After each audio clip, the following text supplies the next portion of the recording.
asset managers sector. Just as a note, during the presentation, everyone will be on mute. However, there will be a Q&A at the end. And on that note, turn it over to you, Stephen. Thank you, Ames. Good afternoon, everybody. Thank you very much for joining this webinar. Some of you will have spoken to me during the course of this research, so welcome, and hopefully this will corroborate what we've talked about. And for those of you who I have not spoken to before, hopefully this will either make interesting learning or, again, will be a reminder of the things that you see in the sector. Firstly, why am I looking at the Swiss independent asset management sector? There are several reasons for that. Firstly, AIte Group as a firm, particularly in the US, the home market of the business, has a deep knowledge and focus on the independent asset management sector, the RIA, Registered Investment Advisor community over there. So it makes sense for me, looking more internationally, to also look at the independent wealth management sector in various jurisdictions. But more specifically, with regard to Switzerland, my focus there has several reasons. One, because of the profile globally of the Swiss wealth management and private banking sector as a market leader in the offshore management of private client wealth. And two, because I think in the context of the changing world of wealth management, the independent asset management sector in Switzerland has developed into such a large, fragmented but interesting group in some senses a different historical background, and it's now in an era of change where its size, its profile, its culture, mindset is now thrown open to challenge and change as expectations from all forms of counterparty change. So that is quite an interesting sector in terms of where it's come from and where I think it will go or might go in the future. So that's the reason, or the reasons, for me to look at it in detail. And I've looked at this market and for several years now in a number of reports which you may or may not have read, and I'm increasingly going to try to look at its evolution moving forward as a sort of signpost or an area to learn for the global community. So in terms of this webinar, I'll probably speak hopefully for around 30 minutes, maybe a little longer, maybe a little less, depending on what flow I get. But in terms of what I'll speak about, first of all, very briefly on the global context and a sector introduction, so the sector being Swiss independent asset managers, and focus on those numbers. Then I'll look at the new coming regulation and the fault lines that I believe that regulation will expose. Fault lines mean areas of significant change, areas where firms will either win or lose or exit or consolidate or whichever. Then I'll look at impact on firm numbers, potential. No one has a crystal ball to see what will actually happen, but this is an idea based on the research that I've done and the numbers that I see of what could be left. And then I'm going to look at options of change. Now, just quickly on the methodology for this research, and I put out, this webinar is a reflection of two pieces of research that I just put out. One looking at regulation and the impact it will have on firm numbers, and the second looking at options of change. And the methodology to produce those pieces of work was to look at the existing data in the market from the likes of the Swiss Association of Asset Managers and other entities, and then more out in the market, qualitative, direct research with market professionals to understand their view, to take the pulse of the market, to see what they think is happening. So firstly, I think it's really important in the wealth management community now to put this in a global context. When you speak to people in Switzerland, sometimes they feel that Switzerland is an island that is all out on its own and is being unfairly treated by regulators, counterparties, clients, whichever. Some of that might be true, but in general I think we're in an environment of global themes, and we at AIte Group box those up into four areas, the drivers of change that we see impacting the global wealth management community to one extent or another in almost any jurisdiction, and certainly in the leading jurisdictions and those international jurisdictions of which Switzerland is a leading member. I won't go into too much detail here, but effectively that's regulation, the changing regulatory environment, the enhanced regulatory environment, expectations, and principally expectations of the client base, simply meaning that they are higher than they were before. The role of technology has now moved center stage. Technology is now better, more able, more agile, and even cheaper to implement. but historically technology perhaps didn't sit in the center of the decision-making framework. And the last one is competition. Different forms of competition, different business models, different jurisdictions, different sectors from which competition has come or has come and will come. And these same drivers, as far as I can see, are pushing change now in the Swiss independent asset management community. So it is part of a global theme. But what you'll see when you look at Switzerland is the independent asset management community is formed of thousands of mostly small-sized businesses. That in itself leads to challenge in a more complex, expectant environment, and I will talk a little bit about that as we go through. But some sector headlines, as I said, I would mention at the beginning.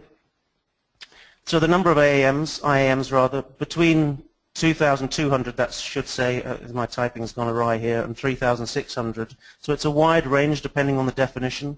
The best guess is around 2,600 according to data and conversations I've had.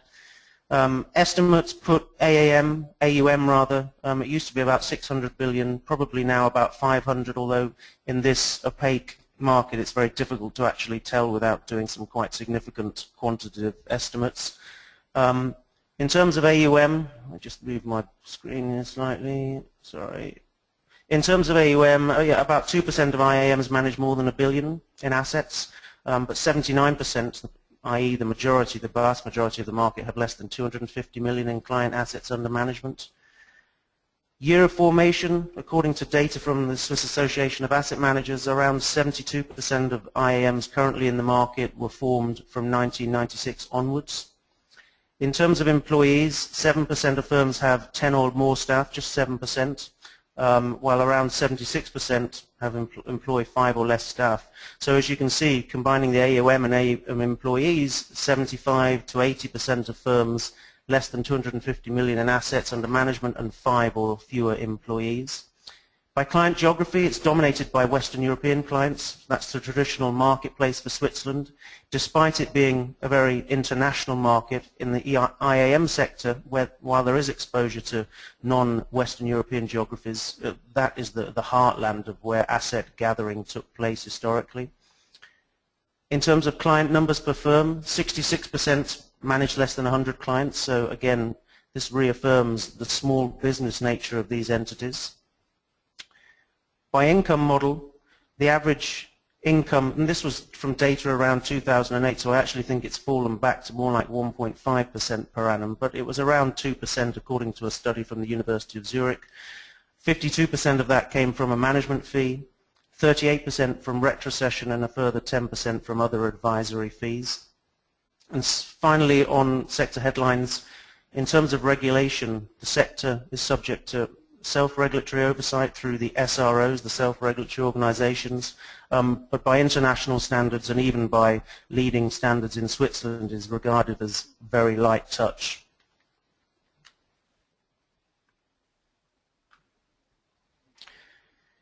But if you look, you know, it's, to some extent this has been true for the financial sector and the global wealth management sector internationally, but I think it's exposed significantly in Switzerland. The storm clouds have gathered, and it really does raise serious question marks over the future shape and model of the sector. The question is often asked whether the sector as it stands now can survive, and how will its numbers be impacted, and how will the business model be impacted. I think serious questions will be raised in the coming 5 years. Our answer when talking to market participants is that many will not survive. Change is an absolute must and necessity. Firm numbers will fall, and the way that surviving businesses operate will significantly change.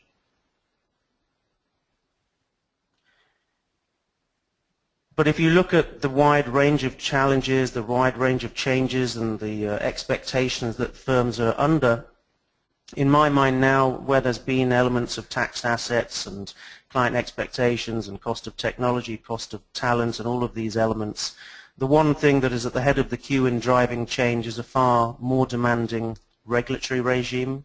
That is absolutely at the head of the queue in terms of driving change, and it is at the head of the queue in terms of the focus of independent asset managers on their future business.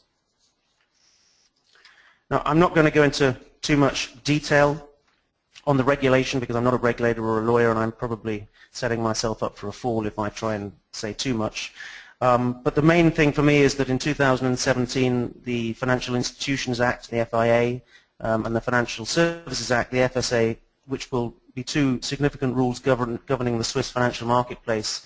At some point in 2017, or perhaps later, depending on progress, they will be entering into the marketplace, and they will significantly change the regulatory and operational framework, particularly for independent asset managers. So we're going to witness a move from a light touch regime to a high touch, highly expectant regime, which is going to raise significant questions around the number of firms that can raise their game to do that, to that level, and the way in which businesses that survive operate. So if I just quickly look at the FIA in terms of its expectations, so this covers overarching licensing requirements for all asset management businesses, so that includes the banks as well as the independent asset managers. The critical point here being that independent asset managers for the first time will be moving to a prudential supervision regime rather than a self-regulatory regime.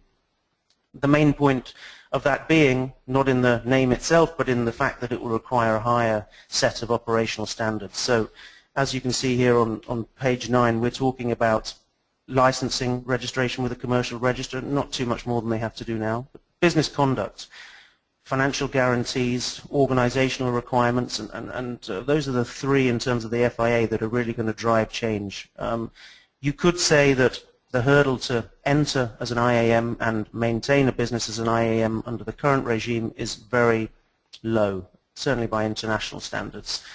The shift in the regulatory environment will align Switzerland with international expectations and models, and its IAMs will have to step up to the plate. So qualified equity holders, board of directors, management committee, a place of management, things that they are not required to do as far as I understand right now. They will require a financial guarantee or professional liability insurance. For these many small firms, the cost of these initiatives is going to raise questions about their ability to keep up. Now, in terms of the FSA, this governs the relationship between all financial institutions and their clients in Switzerland, and it provides uniform conditions. Ultimately, in terms of the global regulatory landscape, or rather the European regulatory landscape, this is about alignment with MiFID II.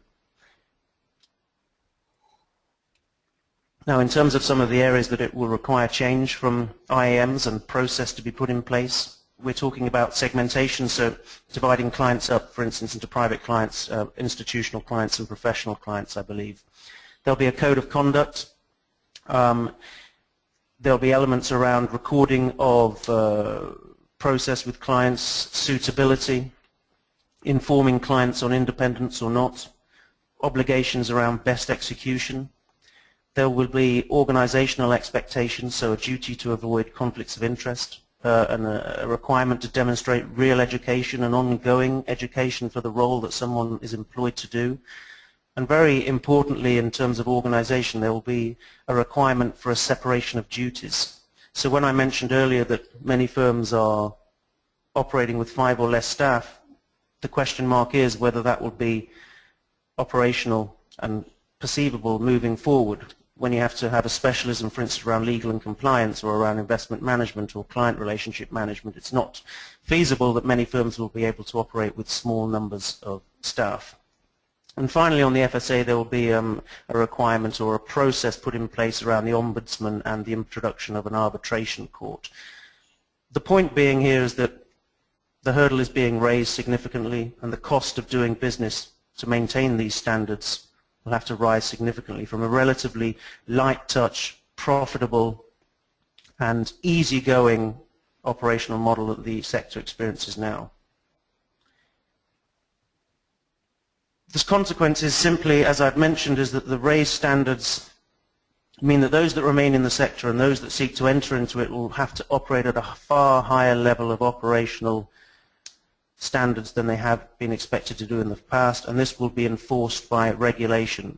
At the moment, firms may or may not operate at a high level of operational capability, but they haven't been challenged by the regulator to do so. In the future, they will be challenged, they will be expected, and it will be dictated. In my mind, this is going to expose fault lines in the market, areas where players will win, players will lose, they will exit, or they will maintain competitiveness. So if I look at those one by one quickly, I'm looking at nine that I see. There might be others, and people might have different views on what is a fault line and what isn't, and other areas which might define the future. But I'm looking at assets under management. 250 million in AUM is probably going to be a reasonable average minimum for firms to operate in the future. And as I mentioned, above 75% of firms at current standing don't have that level of assets under management, so that's a significant portion of the market. The same applies to staff numbers. Again, the figure was around 76-79% of firms below 5 staff. In talking to players in the market, 5 is about the minimum number they expect firms to be able to compliantly operate in the future model. And the geography of clients, I mentioned again, it's difficult in terms of data, but probably 90-95% of all independent asset managers in Switzerland have exposure to Western European clients for various reasons, principally around tax information exchange and compliance, and cross-border. Those clients are going to be significantly harder to service. So those, in my view, are the 3 lead fault lines. Further fault lines would include the income model. I mentioned at the beginning the distribution of income based on the University of Zurich study. One element of that is that it assumed a 2% AUM average, but that was 6, 7, 8 years ago. More than likely that average income has fallen to around 1.5%, maybe down to 1% according to some participants in my research. And the retrocession, despite the regulation currently allowing the retrocession to remain under certain conditions, my view is that internationally that's increasingly unacceptable, and at some point in time that will be moved from the income model. If 38% of income is from retrocession and that's removed from the model, it raises serious question marks over an ability of any firm to spend and to maintain their business moving forward. A 5th area is technology. I've spoken to a lot of firms about their technology infrastructure, and frankly it's extremely light. It's outdated, it's not relevant for the task at hand, it's overly complex in terms of how it's evolved and how it needs to be maintained. And the ultimate point is it can't do what the market and clients, counterparties, regulators expect it to do. So firms will have to spend on technology, and technology can be expensive. Again, this could be another area that signs the end of firms operating in the sector. Age and succession, I mentioned the SAM data around the number of firms that have been formed in the market post-96. What that says is that most leaders are in their 50s and 60s, more than likely. Again, it's more than 50% of firms. As the market's changed, as the complexities and the requirements are more extreme, tougher, you will have to question whether these people who've lived through a golden age in the sector will wish to remain, or whether they will wish to drop out or pass the baton on to the next generation. 7 is culture. Again, linked to age and succession. I think the culture, the mindset, which I will come on to in a minute, of the sector is going to have to change radically. From an easy touch to a high touch regulatory environment, more expectant clients, more involvement and usage of technology, more relationships with external parties to deliver services. This is a cultural shift, which I think, again, could signal the end for some players and their participation in the sector. The expectations of counterparties, it's very clear already that the banks are segmenting who they work with. They're defining standards. They're ahead of the regulator in many instances in terms of deciding who should remain and who on their books and who shouldn't. That's going to push players out of the market. And finally, in this one, I think currency. This might be a short-term issue, but the strength of the Swiss franc now, given the European client base, we've seen it with the banks too, might raise question marks about the depth of the pockets, the depth of the independent asset management firms' capability to deal with that pressure, particularly over and above or in addition to all of the things I've mentioned so far. So, as I mentioned, there's no crystal ball around where the market will fall, but I'm looking at about 5 years' time, up to 2020. So once the impact of the regulation has been realized, felt, particularly financially, how many firms will be left. So on the left of this slide you can see the top and bottom numbers in terms of the 2,200, 3,600 potential firms. From my conversations in the market and from the data in terms of those 250 AUM and the 5 staff, we're talking a 40 to 50% drop in firm numbers. So if we take the orange line, which is the 2,600 best guess number of firms in the market, by 2020 we're talking around 1,560 to 1,300 firms left, so a significant fall. Now this is not doomsday scenario which some people painted in my conversations. Some people suggest, such as happened in Luxembourg, such as happened in Germany and other sectors, or other geographies rather, that this will be cataclysmic for the market, the impact of this regulation, that you'll see 500, 600, maybe sub 1,000 anyway, sub 1,000 firms left by 2020, which is a significant fall. But while this might sound dramatic, while it is quite easy to look at it right now in a fairly negative light, there are options for change. These changes are already taking place, but I see them moving deeper looking forward. I think there is an opportunity for many of the firms who are under pressure now, who sit in one of those fault lines, to survive, to move forward, to do better business under the regulatory regime. So actually, for some, particularly the leaders, the ones who have already moved in this direction, but others who follow, the regulatory regime change, the alignment with international standards, matching business models to client expectations and so on, is actually an opportunity rather than a threat. First of all, in terms of those changes, what I see and what I think must happen is that there needs to be a mindset shift, and I see that in 4 areas. A cultural shift, such as I mentioned, a recognition that business conditions have changed and will continue to change significantly, so an adaptive mindset to deal with that. And a technical adaptation of the mindset, recognition that in wealth management, as in many other sectors, technology has moved to the fore. So to deal with expectations, to deal with the new required standards, firms must implement dedicated technology to remain competitive, to remain compliant. There's a financial mindset shift, recognition that to compete and comply will require greater levels of investment compared to the standard that IAMs have experienced in the past. And there's a social mindset shift, so recognition that IAMs have to work more closely with counterparties, with other service providers in order to meet expectations from regulators, counterparties, clients and others. So if previously the independent asset management community was independence at all costs, that will have to shift to a mindset of collaboration and partnership. And then what do we see in terms of multiple options, the change options moving forward? Well, first of all, there's 2 decisions, or rather 1 decision to make, and you can fall either side of the line. You can exit the market, or you can remain and you can compete and you can professionalize. In terms of exit, there are 2 options. First is to shut down, walk away from the marketplace. When the change and the expectations around that change become too great, then the independent asset manager, that small business, will walk away from that business. Or within that same exit scenario, they can consolidate. And that really, in this instance, means being recruited into another independent asset manager, or back into a bank, or deal making, M&A, and that can come in different forms. Much of what I see, or the preferred model of deal making, the M&A route, is that firms strike a deal with a like-for-like business, so a firm that is similar sized in assets, similar sized in staff, hopefully similar types of clients, services and products, and therefore they can double their size through one deal. Others are taking perhaps a tougher route and taking on deal by deal by deal. That has risks.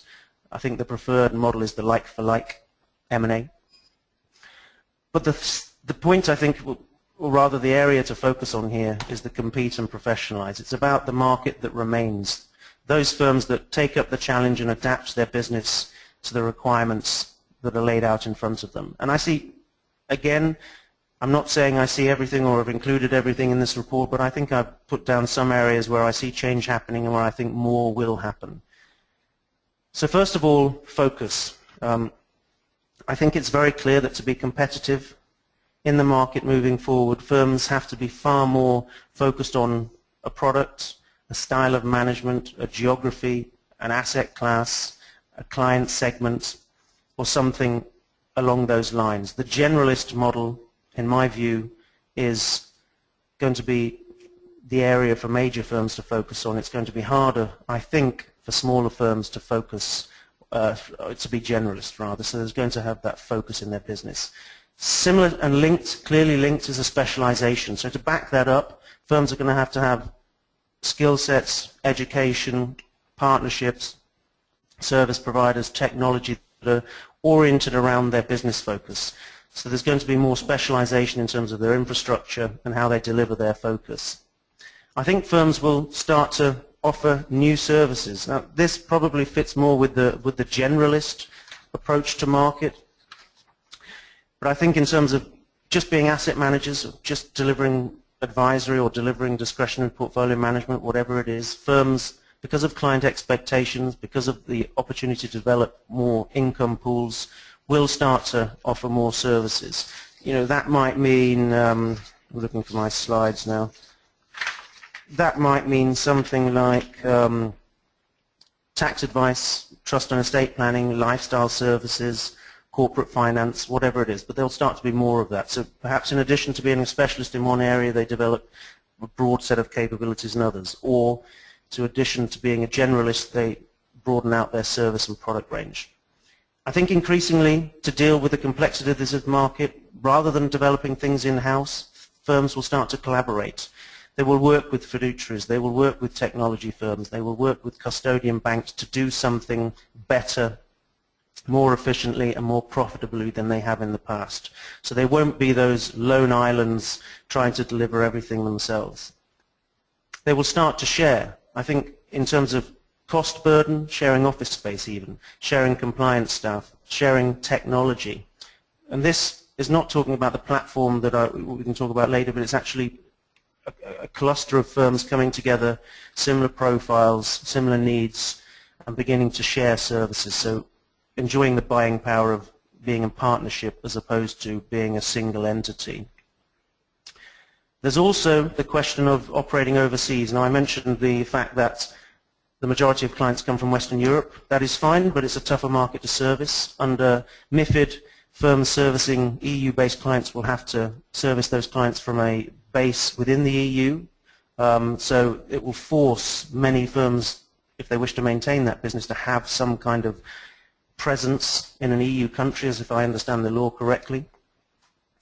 But I think you also see it already. So particularly the larger firms opening in Singapore, or in China, or in Hong Kong, or particularly in London, or they will go to Latin America, or in the instance of some of the SEC registered investment advisors from Switzerland, they will open in the US, or at least they will have some form of business dealings there.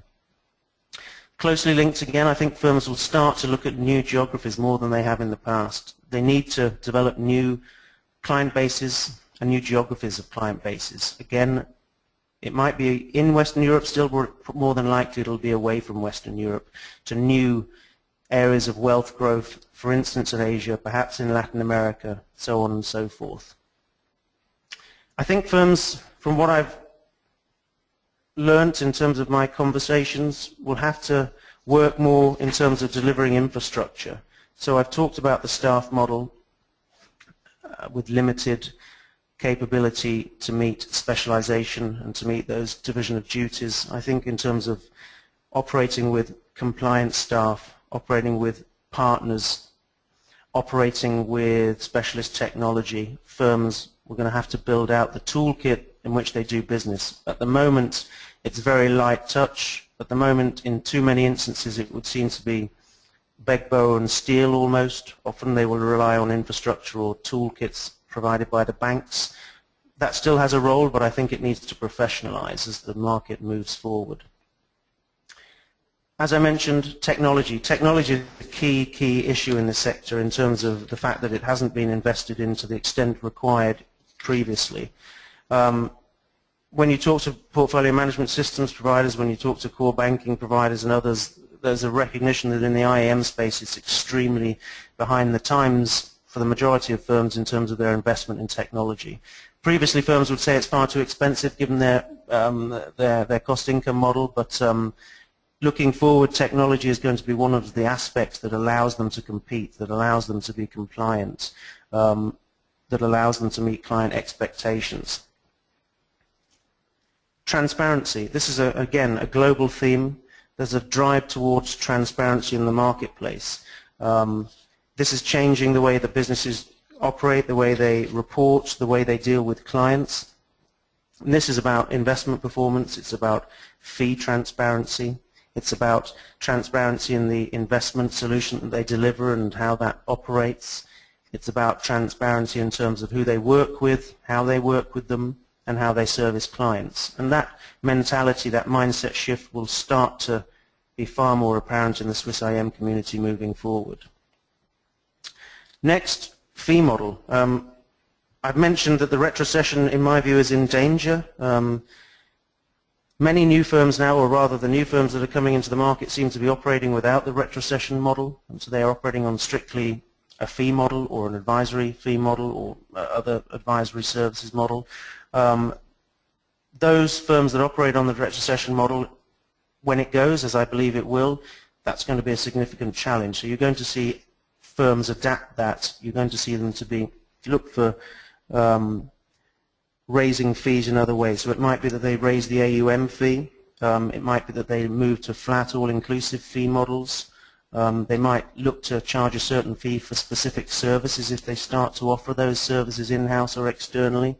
And they might start to try and charge a fee for advice. Then there's the custodian banks. So custodian banks, the third significant pillar in this IAM model alongside the client and the IAM. There's already a rationalization in that marketplace. Custodian banks, as IAMs, will start to exit, and IAMs themselves will start to dictate that they will work with fewer custodian banks than they have previously. When you look at some of the numbers, it's quite scary to think how an effective and efficient relationship can be developed when an IAM of small size and with little infrastructure has many, many custodian banking relationships. When you talk to some of the leaders now, it's clear that they're rationalizing that. They're trying to focus on a core group of custody relationships rather than being dictated by their client base to have relationships with multiple firms. That's going to be interesting. That will force the banks to compete more often. It will force the banks to deliver better services, as we already start to see, and it will force ultimately some of the custodian banking players in the sector to exit, to consolidate, similar to the IAMs. Standardization. There's a process taking place in Switzerland now called the Swiss Interface Standard, and this is about data aggregation, data exchange between institutions, a key and challenging topic that independent asset managers have suffered from in the past. But lack of standardization is clear in other areas such as know your customer processes, industry qualifications, performance benchmarking, client onboarding, etc. So I see areas such as that increasingly moving to standardization rather than individual processes for individual organizations and the complexity that that brings. Finally, on to the last two similar areas, outsourcing and the platforms. Effectively, in this market of focus, increased specialization, with the new ideas around collaboration, partnership, sharing, outsourcing, whether it be technology or compliance, asset management, research and advisory, administration, or whatever it is, I see this becoming far more important than it has in the past. The view of everything in-house and independence at all costs, as I mentioned, I think is making way to this marketplace of specialist providers sitting around a core independent asset manager, doing the compliance for them, delivering their technology and helping them be better at what they wanted to focus on, the core of their business. Again, client expectations, counterparty expectations, regulation, and the capability of technology, I think, will help deliver this. And finally, platforms. I know of about, I think, 10 platforms in Switzerland. I'm certain that even though some of them have been around a reasonable amount of time, sort of 10, 15, 20 years in total, that marketplace is set to develop as this regulatory environment places greater expectations, greater costs on players. The platform option, similar to the outsourcing option, is one where they can have a reasonable proportion of their business in whichever area taken care of by a partnership provider, and they can focus again on what is core to their business, which in most instances will be some form of asset management for high net worth clients. And now on to some conclusions. So just quickly to go through what I think I can conclude from the work that I've been doing. First of all, as I mentioned in the slide deck, is the first step has to be, in my view, and some will have already done it and some will have done it a long time ago, but for the majority, it requires a mindset shift. Times have changed. Regulation is now far more expectant. Businesses that wish to remain successful with market trends must adapt to this shift. They must move culturally, they must move financially, technically, socially. Otherwise, they're stuck in the past and their operating model is out of date. There must be more focus. Firms must be clearer about what they do, how they do it, who they do it for, and why they're different perhaps than their competitors. So there's going to be a shift in many instances from a generalist investment management model to a specialist model with a focus on one thing or another. I think there's going to be a greater adoption of technology, infrastructure and process. In many instances that's moving away from the culture of the market, but it's now an expectation that I don't think people can ignore. They are in many ways mini institutions and they will have to operate with that mindset. Again, whether that's an internalized process or an externalized process, it will start to become more apparent. An interesting element is the role of counterparties, the role of partnership firms, those firms that support in some area of the process. You know, banks, fund managers, IT firms, compliance firms, accountants, insurance firms, whoever it is. I think there's going to be far more effort in terms of supporting independent asset managers and consulting around how they should set up their businesses, how they should run their businesses, how they should do X, Y, and Z.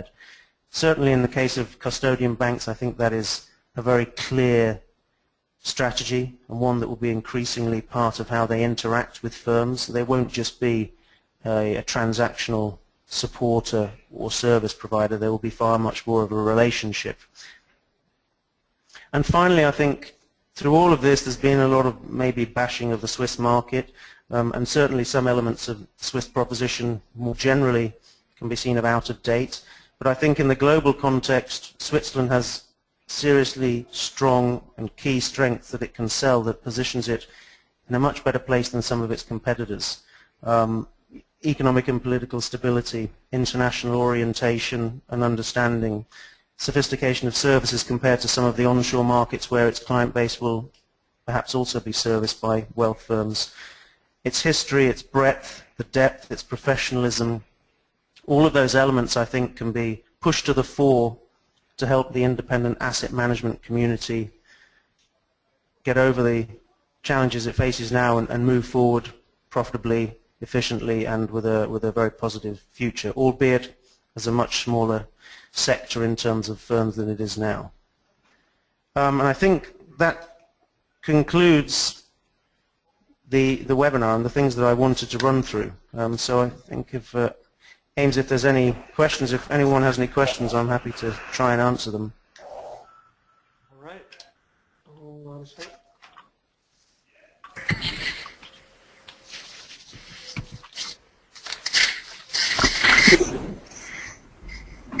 Does anybody have any questions for Stephen?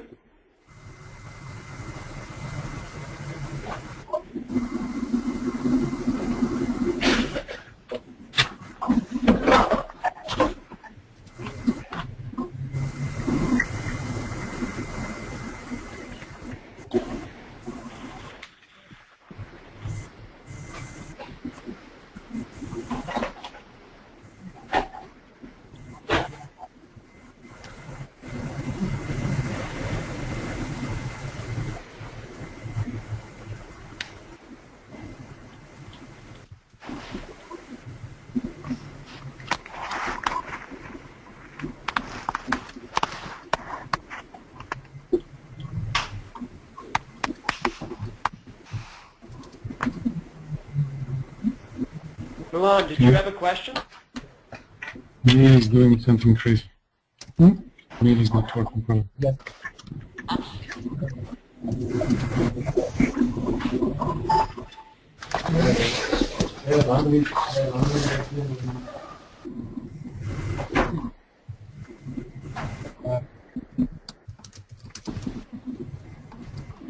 All right, Stephen, I guess that concludes it.